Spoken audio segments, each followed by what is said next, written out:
Hare Krishna, everyone. This is acyuta-bhava from Nightlight, Astrology, and today it is Bhakti Wednesday. I'm really excited because I am joined today by two of my teachers, friends, mentors in the Bhakti tradition, Loka and Vidarbha, who also have a couple times a year come on to help me field questions that you guys send in every week through the Q&A series. And we also bring them on once in a while because they teach a Bhagavad Gita, an introduction to the Bhagavad Gita course that's coming up again. And so I'm here to also tell you about that. And we're going to talk to them about that course and a little bit about the Bhagavad Gita today after we take some of your Q&A. So with that being said, hello, Loka and Vidarbha. Good to see you again. Thanks for coming back. Hi, Adam. Thank so you. Wonderful to see you again. To be here. Yeah, absolutely. So I'm really excited to dive into our Q&A. We've got some really good Q&A from the viewers. And if you ever have a question that you want us to address on Bhakti Wednesday, myself or Ashley and Rukmini, they come on and do things now and then. Loka and Vidarbha join me now and then. So any questions ever, you can just email info@nightlightastrology.com and put Bhakti Q&A in the subject line. And then we'll be glad to get to your question one way or another.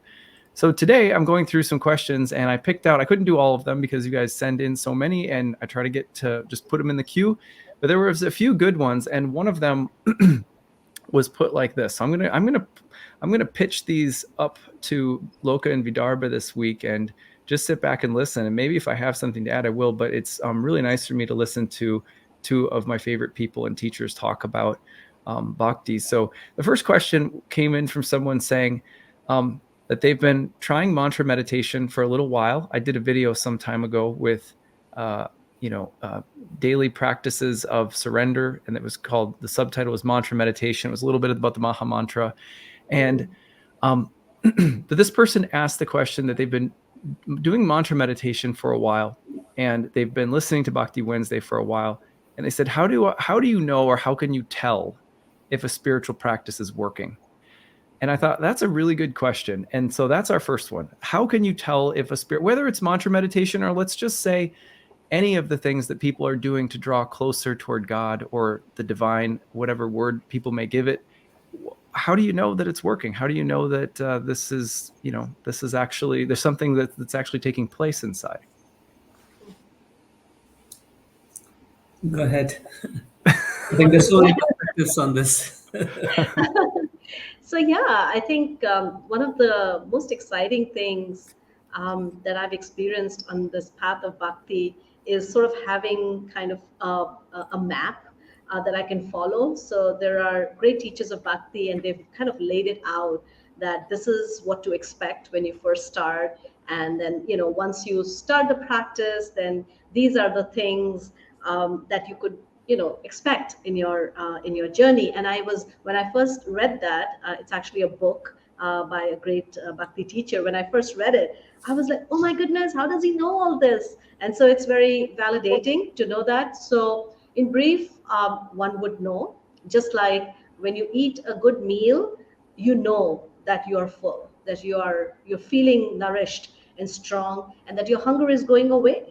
So in the same way, when one starts the practice of Bhakti, then one's hankering and lamentation and fears and anxiety and all the stuff that acts as a block in our heart, they start to disappear, just like the fog or just like the darkness is dissipated. And one starts to experience this sort of awakening. And one doesn't need a certificate from someone else. You just know that because you can see how all those things that troubled you in the past, they're all sort of going away, and one is feeling happier and lighter, and one is feeling more nourished. And most importantly, one will start to show symptoms of deep attachment for topics. One will start to develop a taste, a relish in discussions about spiritual subject matter. Yeah, that's very beautifully said. And today only we were talking about this verse from the Bhagavad Gita, where Krishna gives two beautiful symptoms of somebody who is making progress in spiritual life, is that we will start feeling happiness, seeing the happiness of others, and we'll experience sadness, or will experience the suffering of others. So when we kind of make that connection with others in that deep way, that means we are making spiritual progress. That is a symptom of a yogi who sees others' happiness as one's own happiness, others' suffering as one's own suffering. Actually, I just wanted to add another thing that for me, what's so exciting about any spiritual path is the potential for inner transformation.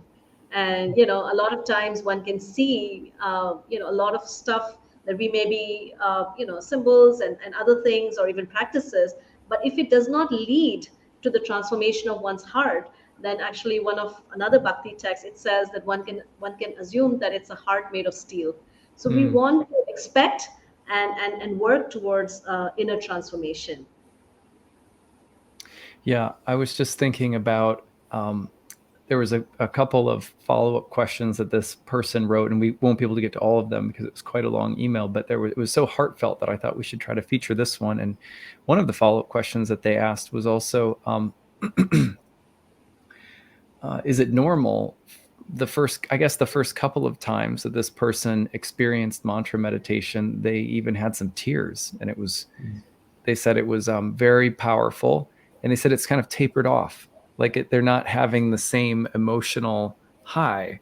And so the question was like, am I doing something wrong? And I just thought that was really interesting because mantra meditation's been a part of your lives for a long time, for my life for at least a period of years now, every day. And the way that I would reflect upon it at this point for myself, but I'd like to hear you guys speak to this too, is that sometimes it's like raining and sometimes the soil is a little dry. And if you stick with it, you'll notice that the rain always comes back eventually, whether that's tears or just a feeling of being really connected while you're chanting. And I think that's, I remember when I was in Calcutta, we went, I was at a conference, an astrology conference, and we went during the day and visited, we visited the convent of Mother Teresa.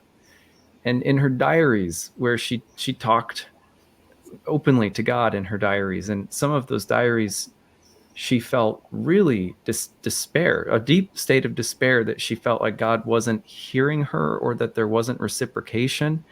And it was this very deep emotional state. But it was funny because the tour guide said, there are people who criticized her for this, like she was losing her faith. But actually, these experiences of dryness, so to speak, were for those people who belong to the monastic lifestyle, are deeply instructive, because she kept pouring her heart out to God on the pages, even though she felt dry. And I think there's something very similar in bhakti. It's the same thing when we go through these. It's like it's pretty normal to go through separation and to feel far away from Krishna, and for it to feel, in the beginning, I feel like it's like, welcome home, and it's, you're feeling really, really good, but then it's pretty normal to go through periods like that, wouldn't you guys say? Yeah, that's quite normal. I think I compare it to when a store opens, then they have this big sale or free donuts, the store opening, right? And then after that, you have to pay. So it's like that. It's the initial, and it's the heart is suddenly getting exposed to this beautiful sun, and then after that, I guess it's just like in any relationship. It's putting in the work. Going through those dry periods is actually very good for the heart because it allows us to see where we stand and where we need to do the work. Mm. I was just, when you were speaking, I was just laughing because there is this beautiful poem by Rumi, where it's called Love Dogs. I don't know if you've heard of this. And and this man, he's crying all night, Allah, Allah. And so, is it all right? Can I just quickly read a part Yeah, of? please do. Yeah. So man was crying, Allah, Allah. His lips grew sweet with the praising until a cynic said, "So I have heard you calling out, but have you ever gotten any response?" The man had no answer to that. He quit praying and fell into confused sleep. He dreamed he saw Khidr, the guide of souls, in a thick green foliage. "Why did you stop praising?" "Because I never heard anything back." So this longing you express is the return message. The grief you cry out from draws you toward union. Listen, and I'm just going to skip this. Listen to the moan of a dog for its master. That whining is the connection. There are love dogs no one knows the names of. Give your life to be one of them. Oh, yeah. Yeah, that's so beautiful. So Yeah. I think there is, like you're saying that, we come in from this world where everything we do, we expect a return or a fruit, and that's called the fruitive mindset. And, to enter into a space where it's love for the sake of love, unconditional, uninterrupted, not expecting anything in return, but wanting to give one's all. It's a form of unconditional love that, the Bhagavatam says is the only thing that can satisfy the self. So, we see that in the lives of these great lovers of God, that they don't even want ecstasy in return for their love. Mhm. So, Right. It's, yeah, and it is.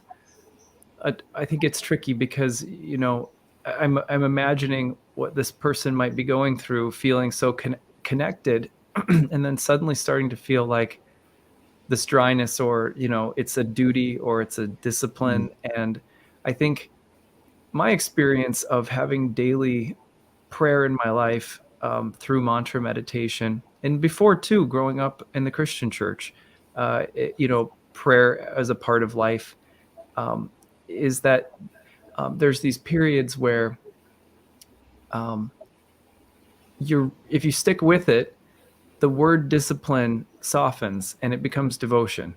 But there are periods where we have to recognize, not because we're bad or because there's something wrong with us, but just because, it's a work in progress to soften the heart.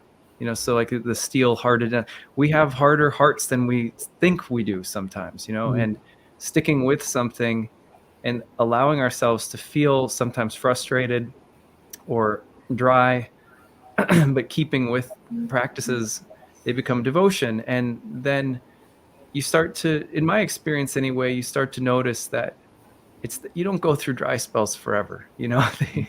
Nothing lasts forever. And so you get spaces where you come back again.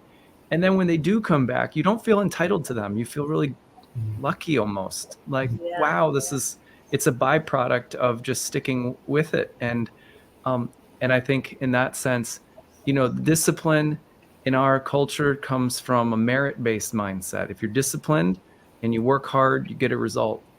And Yeah. that's really not what, bhakti is about. So Yeah.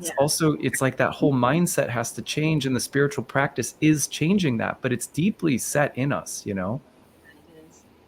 It is. And in so many ways, over a period of time, I have come to appreciate this non-reciprocation because, because it allows me, first of all, to understand that love is not a formula, that I cannot put two and two and get a four, because that would again create this sort of like an achiever mindset that I can just do this and got it, no? And so, and that also feeds into this quality of just humility, which is the ground on which bhakti grows. So, knowing that, I'm just waiting for, and I was thinking actually even about, like, as a mother, sometimes you go through periods where you're just nursing and you're taking care of the baby, and the baby is sometimes even crying. And then all of a sudden, one fine moment, like the baby suddenly looks at you and gives you this beautiful smile.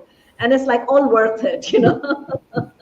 So, I remember that when both of our daughters were young, specifically when Summer, our second daughter, was born. And Ashley sometimes would say something like that. She would say, I know it's not going to be too long before there's a person in there that I'm interacting with more, and it doesn't feel just so much like I'm just fulfilling a need that, over. And then, you get those smiles coming through. Yeah. Another way I look at the dryness is actually the dryness is the response. And many times when God or Krishna is not responding, by not responding, he's responding actually because he's allowing us to get over our plateau and move on to the next level. So every time I experience the dryness, that means it's not that we are going backwards, but actually we are moving forward. And then there's another plateau to get over and move on. So he's kind of holding our hand and taking us over, taking us along. And it's just we keep walking along. As you said, the dryness will end soon. Yeah, yeah. And and also I think here is the other thing, that in the Bhakti tradition, and this is a bit of an esoteric point, but separation, feelings of separation Mm. is actually not the means to an end, but it's in some ways what we are striving for, is this cultivation of longing. So when there is separation, then hopefully that absence, it's not out of sight, out of mind, but rather absence makes the heart grow fonder, right? And that we start longing for more, and we take deeper shelter during those times. So, One thing that also helps tremendously is having spiritual community, because yeah, sometimes when you're feeling really dry, if you are around people who are like-minded, if you we say, associate, right? If you associate with people who are seeking the same connection in their lives, and then they're going through some of the same dry spells too. And it's amazing how, when I see you guys, or when I connect with some other people in my life, or even thankfully my wife and I share this path, and there'll just be moments where you're so glad to see these people, because you don't feel like you're alone in it either. And I think that's a huge reason that we do Bhakti Wednesday every week, to just help people feel like there's some community, that they're not alone.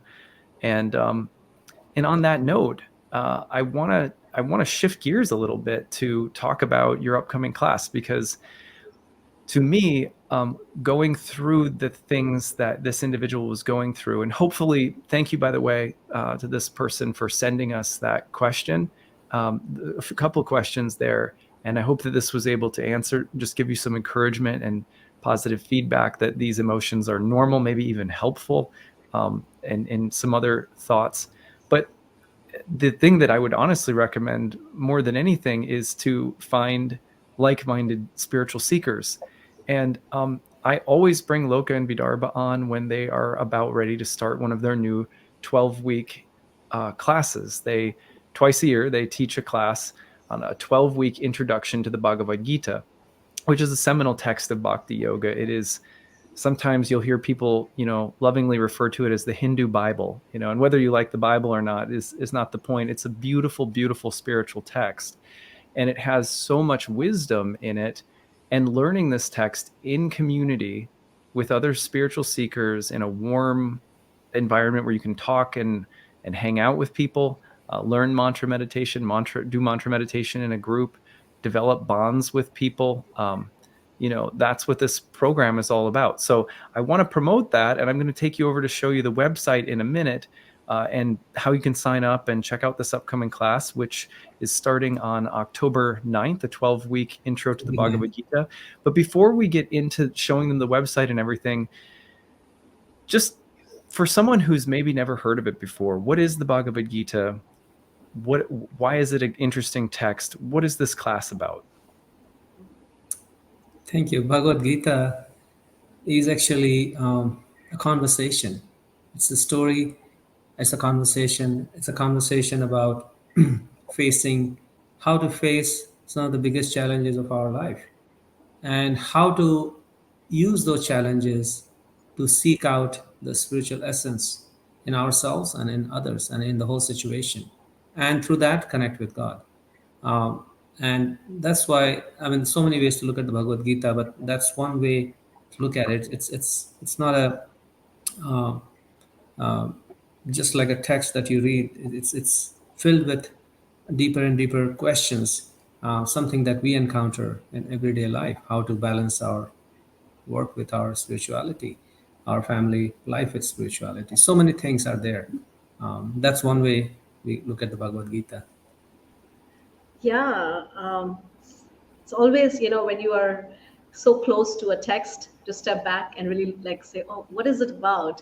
And I was thinking that it's really, to me, it's like Arjuna's journey. It's his life, it's his journey, from being one of the greatest warriors to facing some of his uh, um, deepest attachments on the battlefield, who are, standing in front of him as opponents, and the emotional breakdown that comes from it, the grief, the lamentation that comes from having to face such a difficult choice in life, and his response to that, in the form of, instead of trying to find answers in different, with his mind, he connects with the supreme divine, Krishna, who's seated on his chariot as his chariot driver. And then there is this very intimate conversation that happens between, the soul, the living entity, and God, and his compassion, and his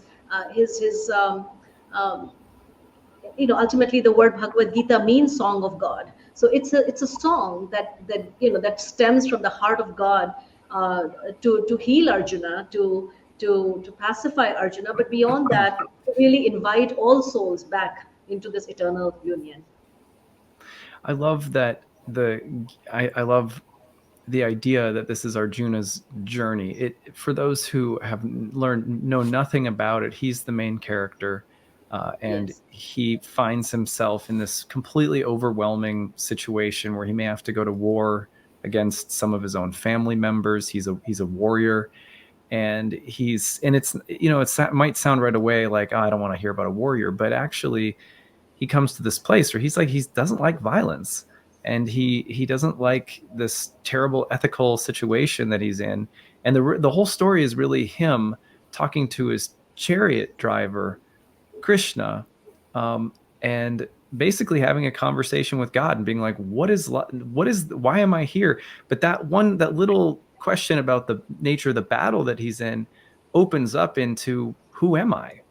Why is anything here? What are we doing? What is life about? Is there a goal to life? I've heard about yoga. What is it? Are there different types of yoga? What are the different results that you get from doing them?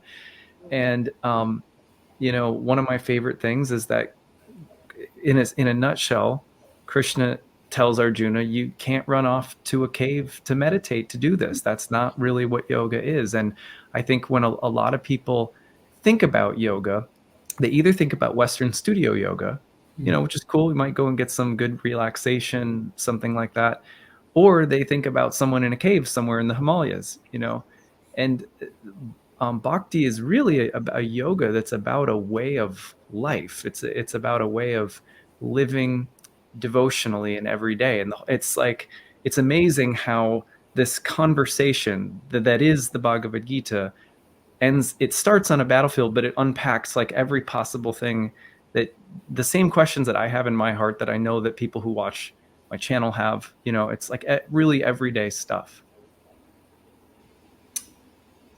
Yeah, totally agree. It's a book about making connections, deeper connections with ourselves, deeper connections with others, meaningful way going beyond our ego, finding opportunities for transformation in our life, something that we can apply uh, every minute in our life.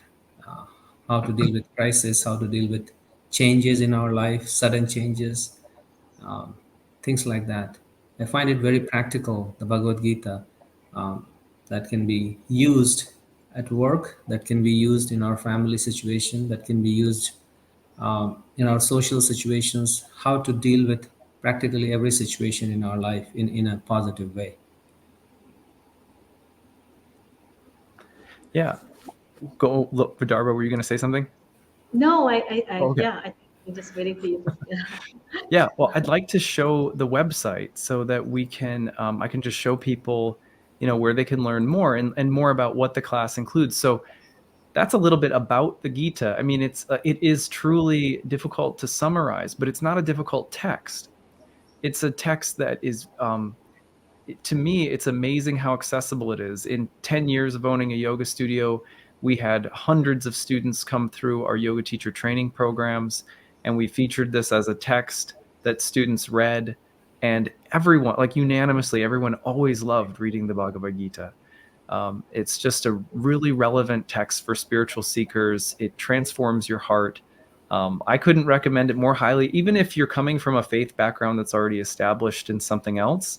Just exposing yourself to the Gita and being familiar with it is no different than being familiar with the Tao Te Ching or any of the other great spiritual literatures. If you're just a student of religion in general and you're curious, or maybe you're coming from an established path of one kind or another already, but I still would highly recommend it. And especially if you're a seeker who's just looking for a path or looking for community, we've had hundreds of people from my channel, from my student class, my classes, my students, my friends, including myself, spend time studying with Loka and Vidarbha. So I think you'll really like it. But what does the class consist of? Tell us what classes are like and what you guys do in the classes. So the classes, they're broken down into 12 sessions. We take out the the most essential topics from the Bhagavad Gita that are relevant to a person like me and you. And we kind of present it from a point of view of a person living in this modern world. So like topics like, we start with the yoga of lamentation, essentially yoga of crisis, how the protagonist Arjuna is facing the biggest crisis of his life, and how he uses that to start his journey of spiritual growth. And uh, and then we talk about what is the nature of the self, because in order to solve our challenges in life, we have to kind of understand who we really are. And so we get into the metaphysics of the self. Who are we really? And then thereby you can continue. Yeah, I guess there are all these different topics which the Bhagavad Gita can be kind of, we can, divide thematically. So, what about karma? What about yoga? Why do we suffer the way we suffer? Bad things happening to good people. The mind is a big topic.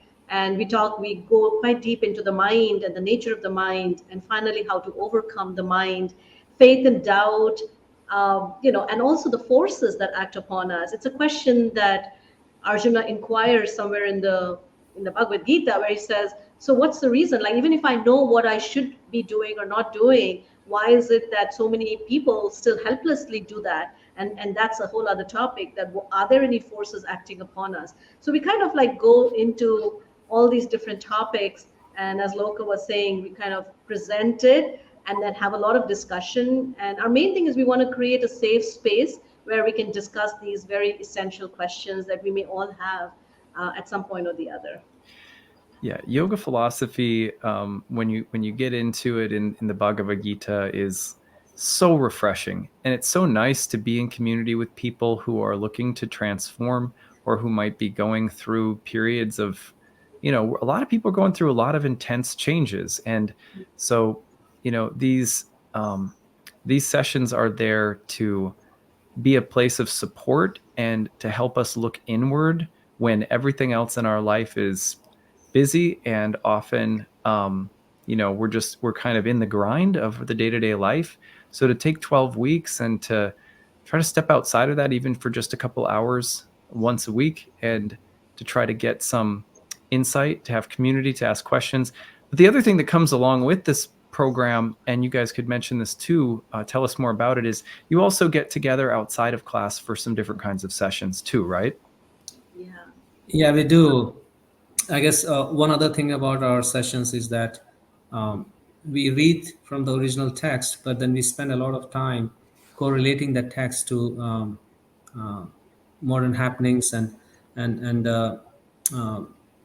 sharing videos from prominent people in different fields. That kind of how we can connect this ancient knowledge to our present day life, and making it relevant, how to see the Gita as a living text. And there's a plenty of opportunity. We use this text to basically dig out questions. So as Vidarbha was mentioning, it's very discussion based, and all questions are welcome. No question is considered inappropriate or offensive. It's about creating discussion. It's about creating communication. And this is what this course is about, and ultimately creating a community. So Uh, yeah, go ahead. I was just saying, also, I guess one additional thing that we offer, as you mentioned, is this opportunity to engage in mantra meditation. So every day, we come together and we, for those that are interested, that's an optional practice, if they want to learn and go deeper, then we facilitate that.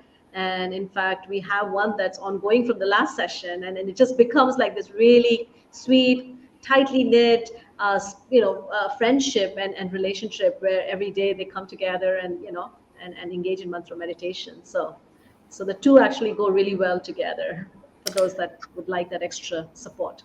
And then we also have an online community on Mighty Networks for people who are taking the course or who just want to join the meditation. That's a very active online community where people can come and share their experiences, share their thoughts, ask questions, and interact with each other on a more personal level. So once you sign up, then you'll get an invitation to join that online community. And as Vidarbha was saying, we also offer that daily meditation, and there also will be a weekly Q&A following each session. So there will be 12 sessions for the course, main sessions, and then after each session we have a weekly Q&A as well.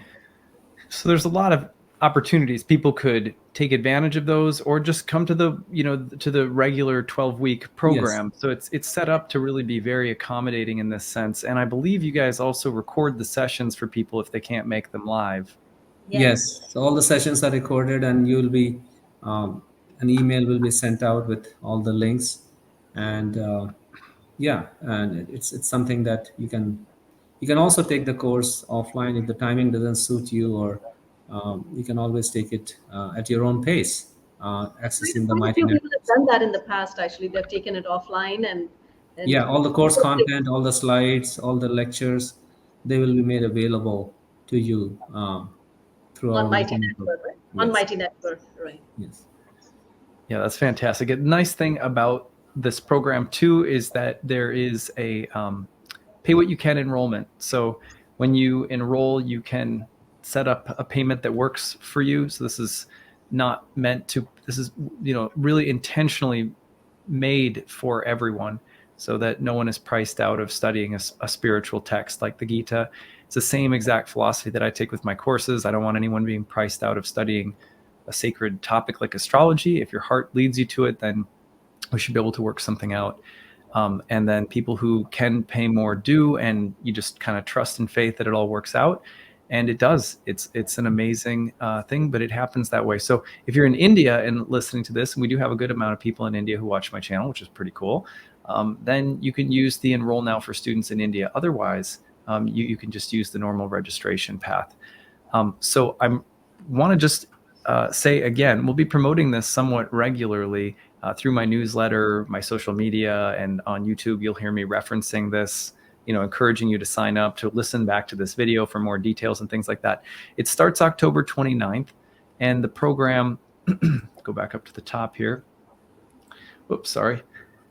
So the program runs on Saturdays from 10 to 11:30 a.m. Eastern time, and the weekly Q&A sessions are Wednesdays from 8 to 9 p.m. Eastern time, and daily mantra meditation sessions are 9 to 9:30 a.m. Eastern time. So it runs from October 29th to January 14th. So you've got about 12 weeks of programming there. Really excited for this coming up. Is there anything else you guys want to say about it? I guess the URL for the website is bhaktiwise.com. That you can go there and register and look at the description and see if you would be interested. And there it is on the screen for everyone. Bhakti, sorry, I'm a little late on there on that. Sorry, Loka. Yeah, so bhaktiwise.com. There it is. You can go and visit that website, and that is where you saw me navigating just a minute ago with the registration details. Thank you guys for being here again. Thank you for inviting us. Always a pleasure. Love the questions your audience sends you. Yeah, this is wonderful. Yeah, absolutely. And thank you to everybody watching for sending in your questions. If you have more questions, I can tell you right now that if this is the kind of stuff that you like, if you like Bhakti Wednesday videos, and there's a growing audience of people who do, they're like, I like the astrology, I also really love Bhakti Wednesdays. If you enjoy Bhakti Wednesdays, you will love hanging out with Loka and Vidarbha. They are wonderful, wonderful souls who I trust 100%, to guide people in a very good direction with this beautiful practice of yoga. And so I would encourage you to check it out. Go to bhaktiwise.com. In the meantime, any more questions you have for our Q&A section, you can email them, info@nightlightastrology.com, and I will be more than happy to put them in the queue so that we get to them in a future episode. In the meantime, don't forget to like and subscribe, share a few comments, tell us your thoughts today. Click the notification bell for updates once you subscribe. If you want a transcript of this talk to read back over it, you can always find the transcripts of my daily talks on the website as well, usually within 24 hours. All right, well, that's what I've got for today. Thank you again, Loka and Vidarbha, for being here. Thank you so Thank you, much. Acyuta. Thank you. Hare Krishna. Hare Krishna. Hare Krishna.